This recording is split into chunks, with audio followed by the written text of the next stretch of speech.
daginn, velkomin á þennan lokafund okkar í þessari röð umræðufundar PISA sem við aðalega verið að skoða PISA 2009 gögnin og skýrslur frá OECD sem að fylgdu núna í desember 2010. Og í dag ætlaði ég að fjalla fjórða kaflan eða fjórða bindið af þessum 5 bindum sem voru gefin út og líka að fjalla skýrslu sem var gefin út núna í 2010 tengsl svona þessara learning strategies og teaching strategies við árangur. Já, þetta var OECD gaf, en þar voru þeir að skoða reyndar gögn frá PISA 2006 en einhvers veginn þetta mjög flott greining og ég ætla að gera henni svolítið skil til að... Hvað heitir hún? Manna ekki alveg, gefum það rétt. Já.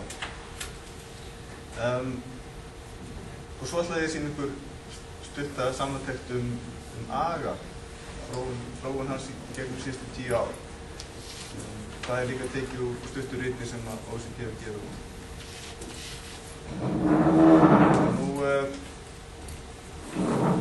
Já, ég ætlaði að byrja þetta bindi 4, ekki 3. Það heitir What Makes a School Successful? Resources, Policies and Practices. Og í þessu bindi er sérstaklega verið að skoða breytileikum milli skóla og breytileikum milli landa, eða menntakerfi. Þetta er á svona makro-level. Og titillinn er eitthvað svolítið misvísandi, en því að bindið gefur í rauninni ekki svör við þessari spurningu. Hann gefur okkur ýmsar góðar upplýsingar okkur og hvernig staðan er hérna hjá okkur og hvernig það einkennir svona í grófum dráttum þar sem að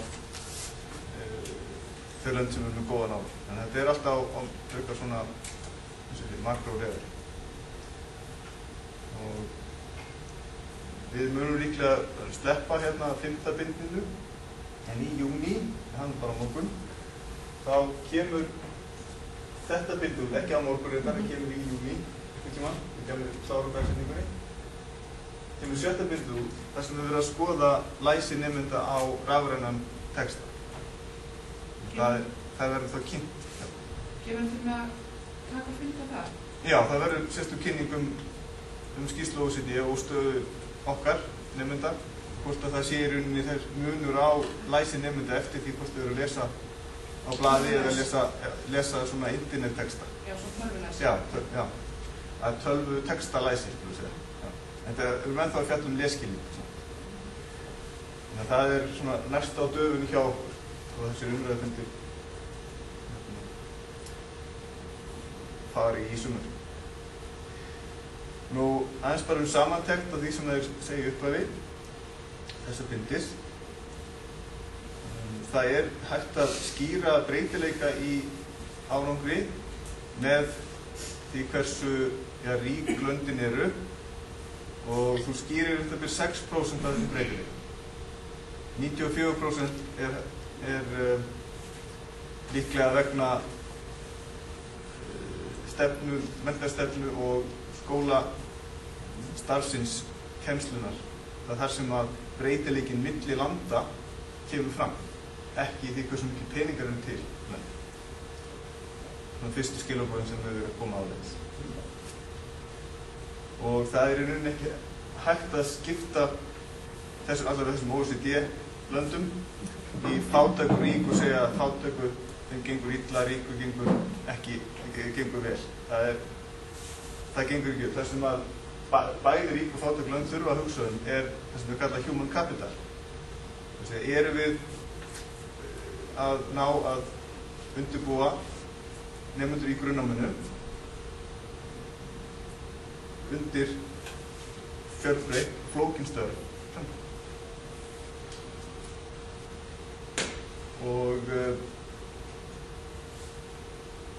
þeir eru svona að vara við þessum áhrifum sem getur haft að leggja ekki áherslu á námsárangur hjá hjá nemendum í grunnnámi. Það mjög góð skýrsla sem OECD gaf út sem fjallar bara þetta, hvað kostar menntun eða hvað kostar slæm menntun. Taka það fram og setja það fram í tölur og pening. Kostar nokkuð minna en góð? Einmitt.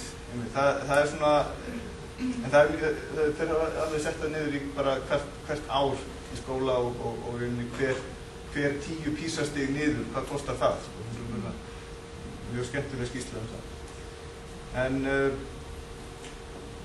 svo það þessi setning sem þeir hafa sett fram í Kinsey-skýrslunni. The quality of an education system cannot exceed the quality of its teachers and principals. Þetta fer allt fram í kennslustofunni og þetta það sem að fókusin á að vera sjálfsögðu í allri skólaþróun. Þetta komið fram áður? Já, þetta niðurstaða úr, eða kannski ekki niðurstaða, en þetta álit sem kemur fram í McKinsey-skýrslunni sem að skoðaði, og það verður 2 McKinsey-skýrslur þegar komur út þar sem þetta kemur mjög sterkt fram. Þar sem þeir að skoða menntakerfi sem að ná góðum árangri og skoða einkenni þess. Það eru kennararnir og sem að fyrst og fremst skila þessum árangri. Það ekki við hérna kannski á lengra frá sem að höfum vald til þess, en við höfum náttúrulega ýmsar leiðir til þess að bæta aðstöðu. Þá niðurstöður PISA í rauninni að styrkja þessa fyrirlíku? Já, þetta það sem OECD heldur fram í ljósi PISA-niðurstöðuna og fleiri niðurstöðuna sem þeir skoða. Og hérna svona listi yfir það sem að þeir telja að við þurfum að hugsa í því samhengi. Hvernig kennaramenntunin, hvernig valið inn, hvernig þjálfunin fram, hvernig starfsþjálfunin fram og svo framvegis. Og hvernig endurmenntun, hvernig aðhaldið, hvernig getur fólk séð að það náði árangri og hvernig verðlaunum við þeim sem á góðum árangri og svo framvegis. Þetta allt svona stefnumál sem að fræðsluskrifstofur og ráðuneyti og við sem komum að menntum barnanna ef erum ekki að kenna þeim beint dagstælega þurfum að hugsa Þetta það sem skiptir máli á þessu makrolevel sem þetta 4. bindi á. Þetta þau. Sko frá þessu að ef við tengum TALIS og PISA, þetta sama líkan sem að stjórna PISA sem ákveður að setja TALIS í gang og stjórna þeir líka. Þannig að það á grundvelli þessara niðurstöðna á PISA sem það á stað með TALIS til þess að rannsaka kennarana í þessum löndum þar sem PISA það fyrir og reyna að tengja saman niðurstöðum TALIS og PISA. Já, það er það sem alveg efst á baugi núna hjá OECD að reyna að setja fígurna og hvað nákvæmlega það í þessum kennslustofum sem að skila árangur svo aðrir það geti lært á því. En McKinsey ekki tengt PISA eða TALIS? Nei, þeir taka ekki TALIS. Það þessi fyrirtæki Bandaríkjunum. Já. Þeir taka fyrir svona gögn frá ýmsum áttum. Það einmitt á þessu stíi, þessu makrostíi sem þeir eru að vinna en maður verður að taka það með í reikningi. Það sem ég segi það merkilegt að það kemur úr mörgum áttum sama atriði sko. Já, það alveg rétt, já. Fyrsti kaflinn fjallar svona hvað einkenni á þessum góðu menntakerfum og við erum eitt af þeim því að þeir skilgreina það sem þá menntakerfum sem eru fyrir ofan OECD meðaltalið árið 2009 og við erum það. Við erum 500 stig, 60 yfir OECD meðaltalinu og við erum líka náttúrulega með þannig gríðarlega jöfnun sem er jafn mikilvægur í þessum skilgreiningum. Hér er yfirlitsmynd yfir breytileikann í árangri, hvar hann liggur. Og við skoðum bara þetta vinstra megin, bara OECD-löndin, þá er 11% af öllum breytileika í námsárangri frá þeim sem standa sig verst yfir í þeim sem standa sig best hægt að skýra með því frá hvaða landi nemendurnir koma. ef þetta væri 100% þá myndum við vita að það er allir bestu nemendurnir eru í einu landi, allir slökustu eru í öðru landi. Þannig að það er 11%, það er töluvert, það er munur sem sagt á heilum löndum, heilum menntakerfum, hversu góður árangur næst á þessu prófi. Það er að sjá við í stigunum. En 90% af þessu er innanlands. Við höfum hamrað á þessu gegnum árin að breytileikin í námsárangri, tækifærin til þess að bæta árangurinn er innan landana, ekki í heilum menntakerfum. Það er svo mismunandi hlutir í gangi innanlands sem hægt er að bæta. Og fara þá að dæmi þeirra sem gengur vel. Og svo innan landsins þá er þetta að skipta breytileikanum í tvennt, annars vegar hversu ólíkir skólarnir eru og svo innan skólan, hversu mikill er þessi breytileiki milli nemendana innan skólan. Og ef þessi gráa lína væri 100% þá skipti engu máli í hvaða skóla þú værir, því allur breytileikin er innan skólan. Það er engin munur á skólan. Ef þessi væri, þá væri það bara skólinn sem geta sagt þér til það hvort það nemendur er góður eða slæmur. Það er bara eftir skólan. Við OECD þá er þetta 40-60, en meiri breytileiki innan skólana heldur en milli skólana, en á Íslandi er þetta ekki nema 18%. Þessi dökkalínu hérna. Við erum með mikinn jöfnum milli skóla, sem við höfum áður talað um. Þannig að þetta er svona það sem við erum að glíma við. Og ef við skoðum öll löndin, þá eru fátækari lönd sem koma það líka utan OECD, þá eru meiri breytileiki milli landa, þegar það eru komið fleiri lönd þarna, þegar við séum á þessum listum. Löndin utan OECD eru mjög neðar í röðunum. En þessi hérna helst alveg, þessi skipting milli skóla og innan skóla. Og þetta er svona megin inntak fyrsta kaflans. Hér erum við með 4 flokka á einkennum skólakerfa. Þetta er alltaf mjög svona aggregeriðu stigi. Við getum sagt fyrsta fjallar nemendaval og getuskiptingu, annað rekstur skólans, þriðja námsmat og ábyrgð eða accountability, svo er það fjárhagsleg staða eða resursar sem skólarnir hafa. Og hér erum við bara að skoða einkenni á heilum menntakerfum. Fyrsta hérna nemendaval og getuskipting.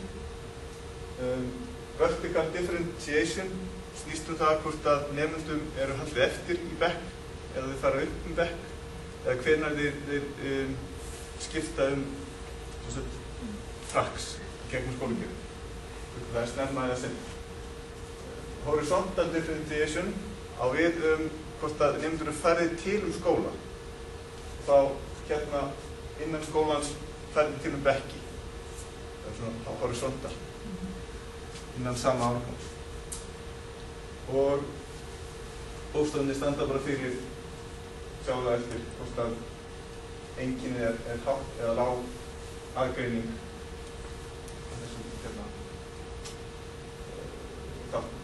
Og rekstur skólans, það er þá sjálfstæði skólans til að taka ákvarðanir, er bæði varðandi námsmat og námsskrá og hvort að þessi samkeppni milli skóla nemendur eða ekki. Og hér er þá námsmat og ábyrgð, þar eru einkennin hvort að námsmat er notað við skoða stöðu skólans með aðra eða hvort þessi notað til að taka ákvarðanir nemenduna.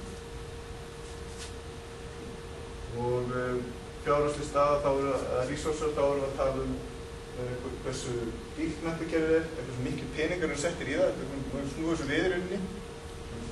Man getur hugsað sér að í landi eins og Íslandi, þar sem miklu peningar eru settir í menntakerfið, hvort að það er jákvætt eða neikvætt.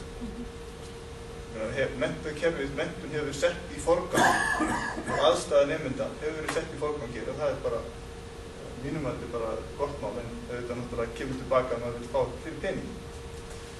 En hér spurning þessi dýr, nefnandi þessi dýr eða ekki og hvort að bekkurinn stór eða lítill og laun kennara há eða lág.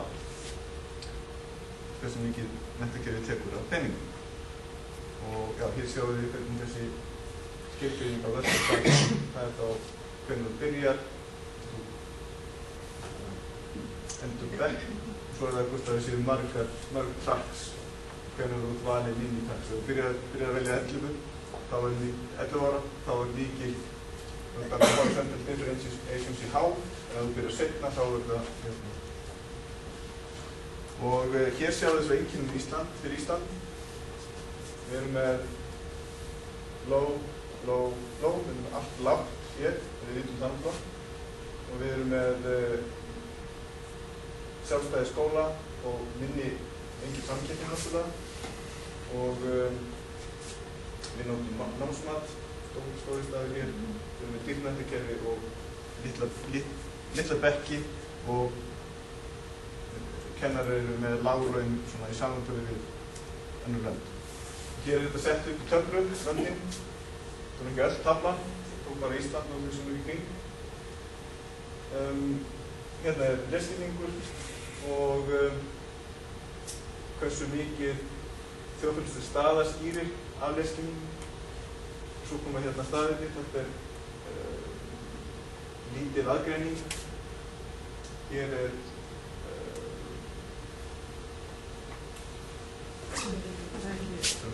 A var autonomy og competition, mikið sjálfstæði, mikið samkeppni, mikið mat í skólastarfinu, dýrt en litlir bekkir.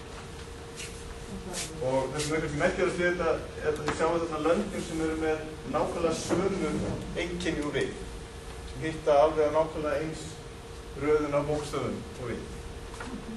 Það sem aðgreinir okkur svo Finnlandi er að þeir nota ekki námsmat í sínum ákvörðunum. Já, þeir nota ekki, og eins í Noregi, það er ekki. En þessi lönd og það getur þetta eru enskumælandi lönd og Svíþjóð.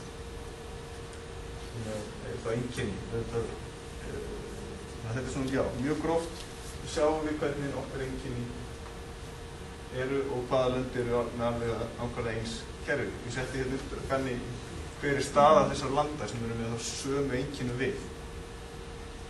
Það er ekki lítið mál að breyta einu svona bókstaf úr stórum í lítinn eða litlum í stóran. Þetta er gríðarleg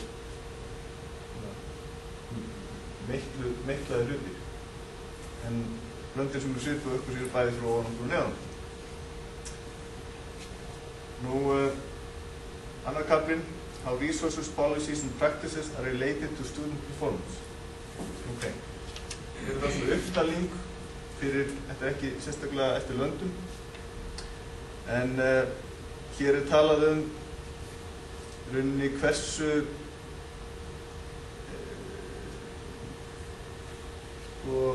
val og geturskipting, hvernig hún tengist lesskilningi á svona samanburði milli landa.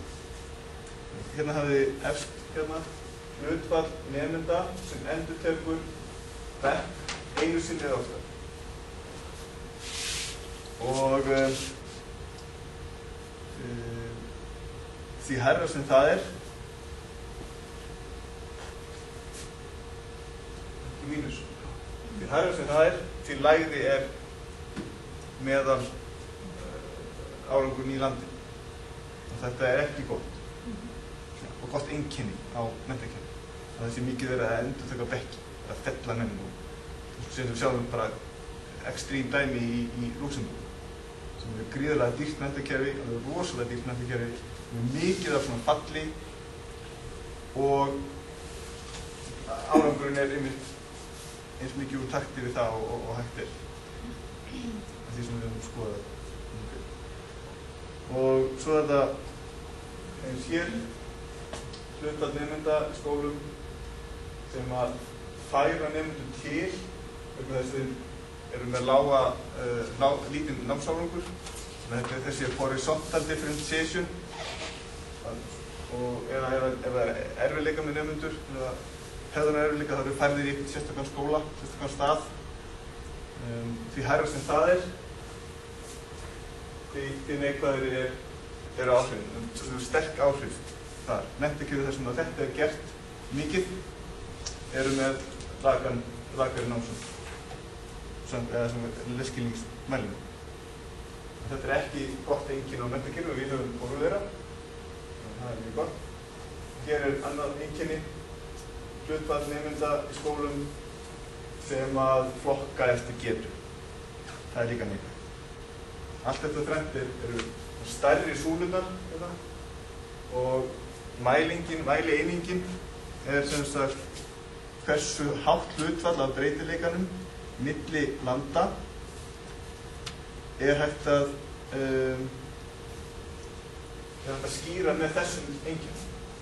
Því sterkari sem þetta er getum við komið upp í 36% skýring á breytileika milli landa bara á hlutfalli nemenda sem að eru færðir til vegna þess að þeir eru ekki nógu góðir í skólum.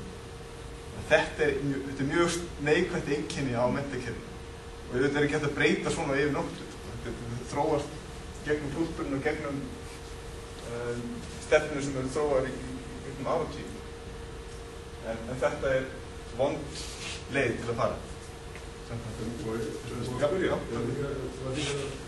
Þetta er ekki hreint orsakasamband sem þú talar um. Nei. Það er ekki að segja að með því að hætta að flokka þá muni ástandi batna.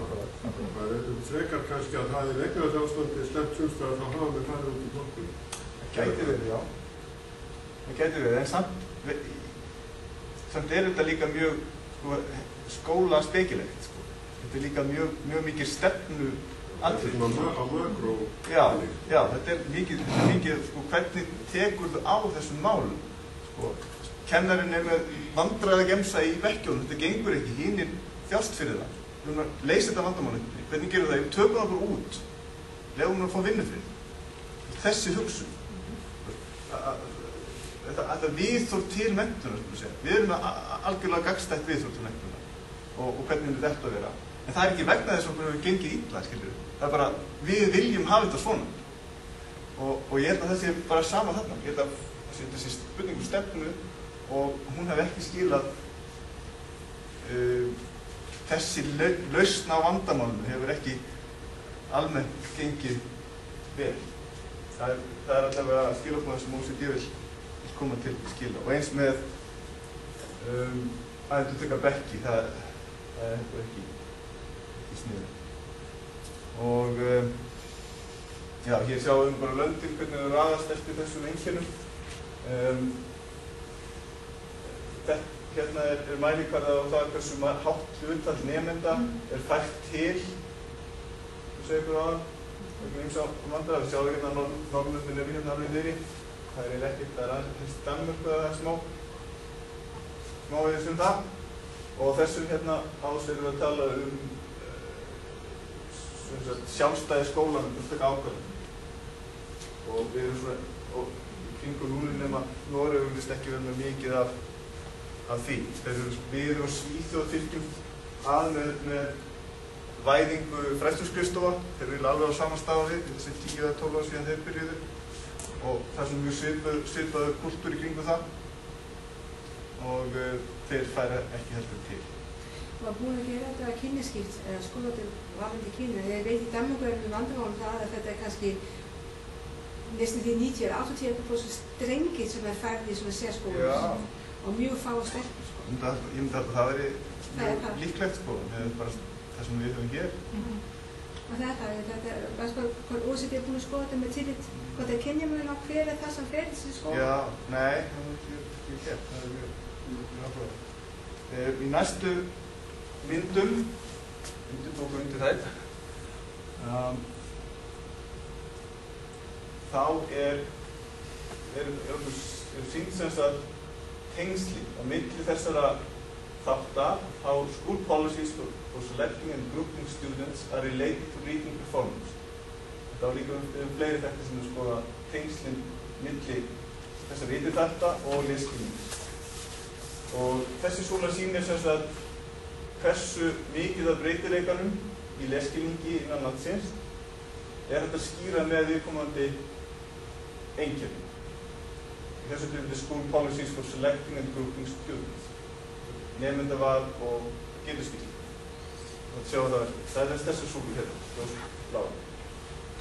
Dökkbláu eru þá þar sem hægt að skýra breytileikanum með þessum einkennum og socio-economic og demographic background. Það er að hvort það er innflytjandi eða ekki og hversu góða stöðu foreldrarnir hafa og hversu góða menntun og hversu mikilvæg er. Það er þá sameiginlegt. Og svo er hérna þetta bara þjóðfélagsstaðan, hérna er þá breytileikin sem ekki hægt að skýra með þjóðfélagsstöðu eða þessum þáttum. Bláu hlutin, dökk og ljósu, overall variation accounted for by school selecting and grouping policies. Þetta er þessi bæði þessum breytingi sem það skýra umfram þjóðfélagsstöðu og með þjóðfélagsstöðu. Svo er þetta eins og eftir. Myndirnir eru svona og heildarbreytileikin sem hægt er að skýra á Íslandi er 18%, 18%. Þannig að það er ekki meiri breytileiki í námsárangri milli skóla.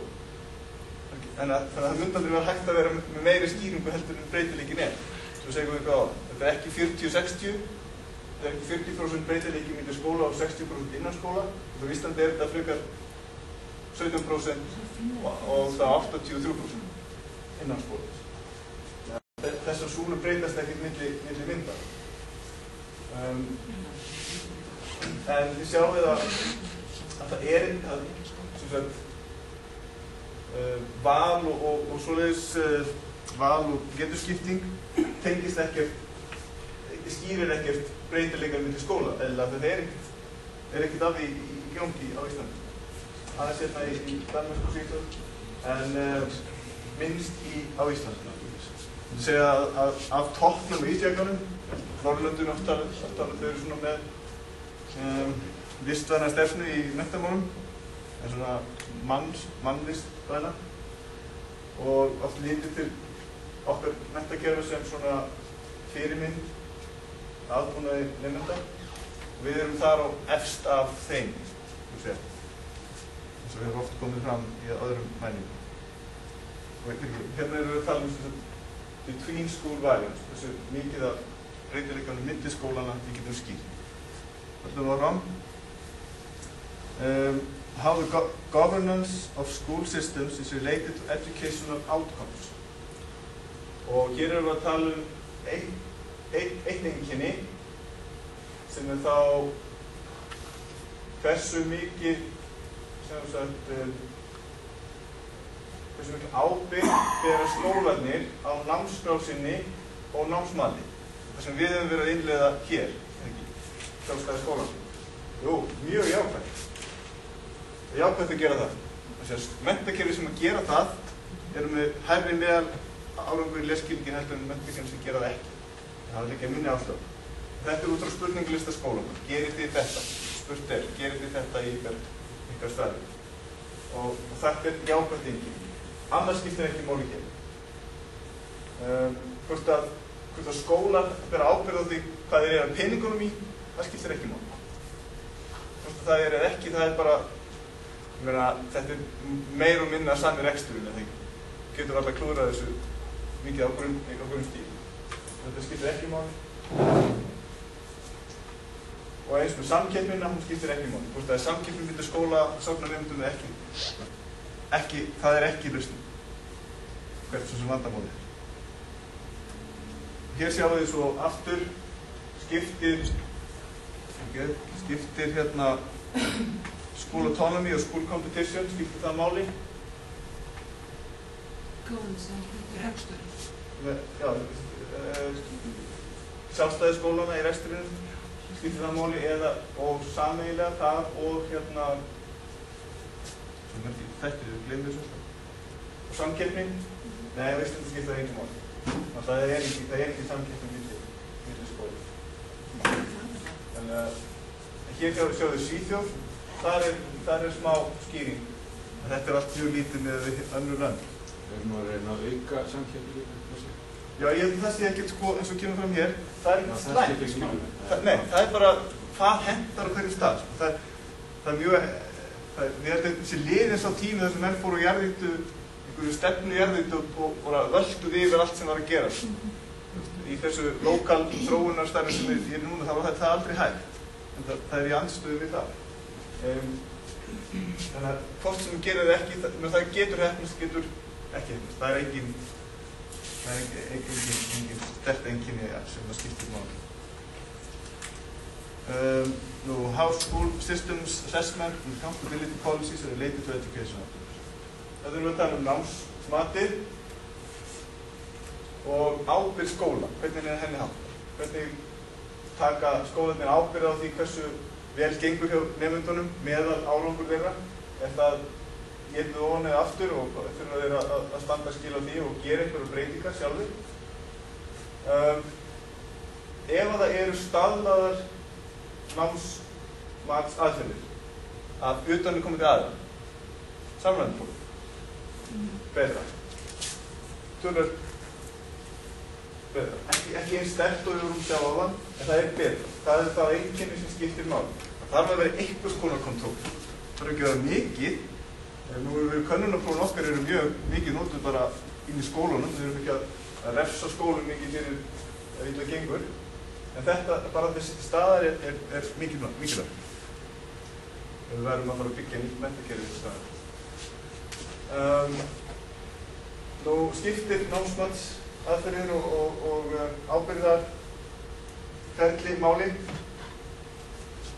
Nei, það stýrir ekki breytileikann milli skóla. Og það gerir það rauninni ekki í öðru löndum heldur. Þetta er ekki lykilþáttur kerfislægt. Og já, skoðum við tökur. Þá komum við í fjórða liðinn sem var School Systems Resources eða aðferðir aðföng eða resursar skóla. Teacher salaries relative to GDP capital. Hvað erum við að borga kennurum laun því hærri sem launin eru í menntakerfinu almennt því betri er árangur. Það er ekki orsakasamhengi en menntakerfi sem að borga betri laun heldur en í öðrum menntakerfum, þar er árangurinn betri og aftur ætli að það sé. Ein hugmynd er að þá fara betra efniviður í þau störf heldur en ella. Kannski er menntunin, við getum haldið áfram að tala það endalaust, af hverju það er. En það er ekki endilega það að henda peningum í kennara sem myndir skila strax betri árangur. Það er bara einkenni á þau menntakerfi sem að náttúrulega það. Og eins, ef það eru extracurricular hlutir í skólunum, eitthvað annað heldur en námsefnið, klubbar og bönd og skólarheisti og hvað er það sem að skrekkur mikið. Það er næst neðsta sem að skiptir engum máli. Fjöldi mínútna á viku í regular school lessons í íslensku kennslu, eða í móðurmálskennslu. Fjöldi mínútna á viku í móðurmálskennslu. Þannig að fjöldi mínútna eða kennslutíma lengd í móðurmálskennslu hefur sáralítil áhrif á menntakerfi sem eru með leskilur. Já, öllum menntakerfum er eitthvað kennt. Það er alltaf niður núl. En það eru menntakerfi sem eru með mjög litla kennslu í íslensku sem eru samt að ná góðum árangum í leskinu. Og þetta er þá á við búningarstíð. Hvernig kemur á óvart Já, ekki góð. Því þetta hefur verið gagnrýnt að við erum með of fáar mínútur hér og það þarf að fjölga mínútum. Það eru myndir hérna eftir sem þetta muni eftir að sýna í þessu samhengi. En það er einn af því kannski áhugavert að skoða einmitt það sem hefur ekki, það tengist ekki. Þeir sem eru í utanskóla, hátt hlutfalli í utanskóla skiptir ekki. Nú, og hér sjáum við þá þessar resursa og þá bara þeir að skiptast aðeins með skýra aðeins á Íslandi milli skólana. Þeir sem hafa minni resursa, það er meðal árangurinn lakari. Þeir sem hafa meiri resursa er hérna. Hér sjáum við þessi Svíþjóð. Það er það helmingurinn af, þannig að það skiptir máli hversu vel búnir skólarnir eru. Finnlandi ekki, Íslandi, það er sá þáttur af þessum þáttum sem skiptir mestu máli. Nú,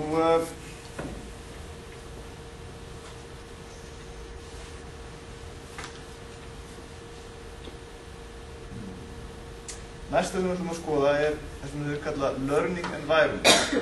Það eru þessi þættir hér.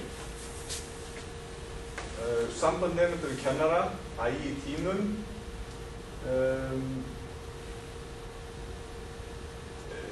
stuðningur kennara við nemendur, leadership, það eru stjórnun skólastjóra. Skólabragur líka. Já, og þeirra sýn á foreldrar séu þrýstingin í að ná góðum árangri. Þetta er það sem þau kalla learning environment. Í hvers konar umhverfi eru nemendur. Og þetta er frá bæði frá nemendum og skólastjórum. Hér sjáum við bara hversu mikið þessi þættir skýra af breytileika milli skóla. Það er líka helmingur af breytileikanum sem litla sem við höfum. Þannig að það er resursarnir og skólaumhverfið sem eru þeir þættir sem skýra mest breytileika milli skóla í árangur. Þetta er nærmar. Mér finnst þess að þessum breytist mjög lítið eftir... Þessi, já, heildin breytist ekki neitt. Heildin? Heildin breytist ekki neitt, en það er hversu mikið af súlunni er þetta lita bláa. Það segir til það hversu mikið af breytileikunum er hægt að skýra með þessum þætti, þannig, learning. Og það var ekkert blátt fyrir að skoða þetta áðan með refstapættina, en þegar við förum yfir í resursuna og það hvernig umhverfi skólaverkjarandinn hvernig andinn er í skólanum, stuðningur, kennarar og svo framvegis, þá fer það að skipta máli. Krakkar sem er í skólum sem er góður skólaandi, það er skapningu vel hérna. Þetta er einhvern veginn aðri þættir sem að koma og trufla er að skýra meira ná. Og þá er það bara heildar skýringin, við erum þáttum. Við erum að tala reading engagement approaches to learning, og það er það, learning environment, resources, policies and practices. Bara allir þessi mælikvarðar sem að þeir meta með spurningalista nemenda og spurningalista skólastjóra. Hversu mikið af breytileikunum er að skýra með þessari mælingu hér? Þeir eru einnig svolítið að klappa sjálfum sér á bakið, hversu vel tókst okkur að velja matstættina inn í þessa 30 mínútna spurningalista til þess að skýra munin á breytileikum undir landa og milli skóla. Og þeir tókstu bara ágætlega, sem ég sagði að ef við skoðum hægri myndina fyrst, og sjáum að súlurnar eru nánast alveg bláar, sem þýðir það að nánast allur breytileikin milli skóla, hann er hægt að skýra með þeim þáttum sem metnir eru á þessum spurningum.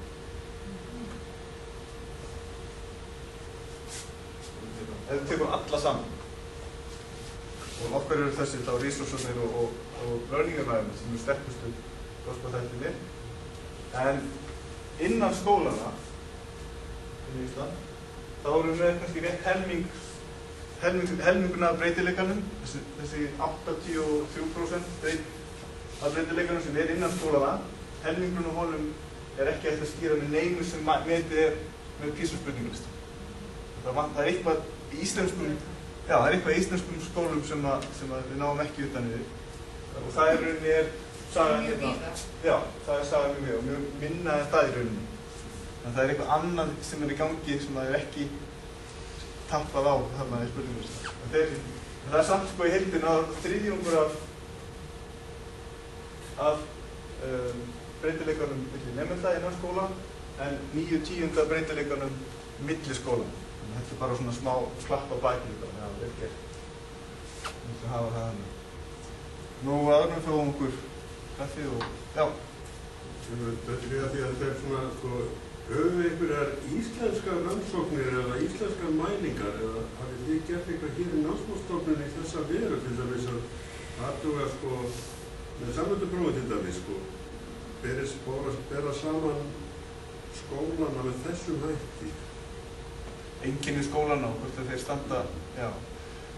Það sem hefur dregið úr svona áhuga stofnunarinnar, veit ég, á því að gera þetta, að það engin munur á skólum.